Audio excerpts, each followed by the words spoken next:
Vaishali Maharashtra express TV news मध्ये आपले स्वागत। तर पाहूया काही विशेष घडामोडी। आमदार ॲडव्होकेट निरंजन डावखरे यांच्या आमदार निधीतून ठाणे जिल्ह्यातील शाळा, महाविद्यालय, वाचनालय व शासकीय कार्यालयांसाठी डिजिटल साहित्य वाटप समारंभ उत्साहात संपन्न।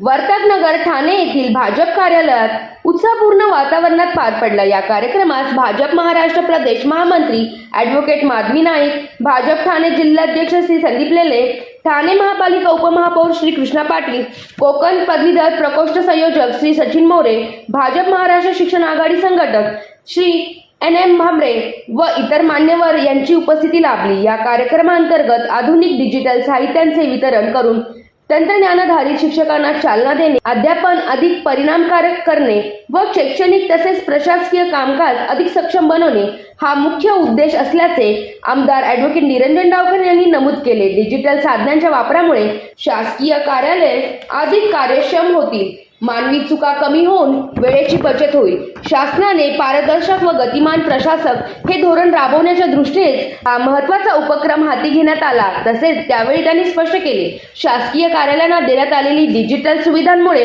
प्रशासकीय कामकाज अधिक गतिमान, पारदर्शक व नागरिकाभिमुख होऊन सर्वसामान्यांच्या सेवा अधिक जलद मिळण्यास सुरुवात होईल, असा विश्वास त्यांनी केला। कार्यक्रमाचे शैक्षणिक क्षेत्रातील प्रतिनिधी, शिक्षण व पदाधिकारी मोठ्या संख्येने उपस्थित होते।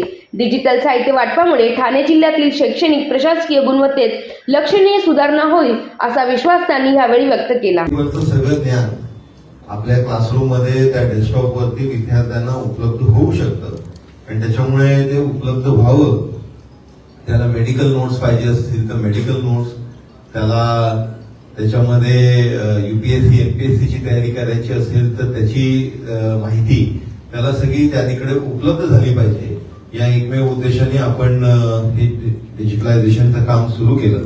टप्प्याटप्प्याने आता न्यू एज्युकेशन पॉलिसी येते, त्याच्यामध्येही आपल्याला डिजिटल लायब्ररी असणं हे कंपल्सरी आहे।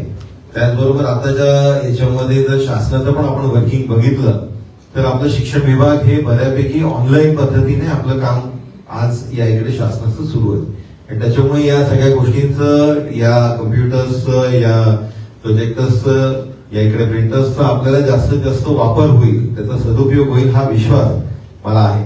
आणि हे करत असताना दुबार कुठेही होऊ नये, डबल कुठेही होऊ नये, त्याच्यामुळे आपण प्रत्येक गोष्टीची यादी आपल्याकडे आहेच। म्हणजे उदाहरणार्थ कालही शहापूर मधल्या आपल्या काही लोकांनी फोन केला होता, 38 शाळांना आमच्या भेटल्या नाहीत असं होते, पण त्यांना आपण मागच्या वर्षीच दिलं होतं आणि त्याची लिस्ट आपल्याकडे होती।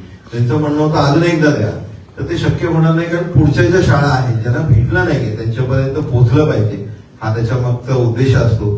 त्यात परत मी आहे आणि ज्ञानेश्वरजी म्हात्रे आहे, आम्ही दोघेही आपापल्या आमदार निधीमधनं डिजिटलायझेशनच्या दृष्टिकोनाने कम्प्युटरचं ज्यावेळेस डिस्ट्रीब्युशन करत असतो त्यावेळेस प्रामुख्याने प्राथमिक ज्या शाळा आहेत त्याच्यामध्ये मी आणि माध्यमिक मध्ये त्यांनी द्यावा अशी अपेक्षा असते, पण त्याच्यामध्ये मी सगळ्या संस्थांमध्ये आपण गेलो पाहिजे या दृष्टिकोनाने त्या संस्थेंना समजा त्यांच्याकडनं त्यांनी कम्प्युटर्स घेतले असतील तर माझ्याकडनं तुम्ही प्रिंटर किंवा अशा काहीतरी गोष्टी घ्याव्या अशी आपल्या सगळ्यांना विनंती आहे।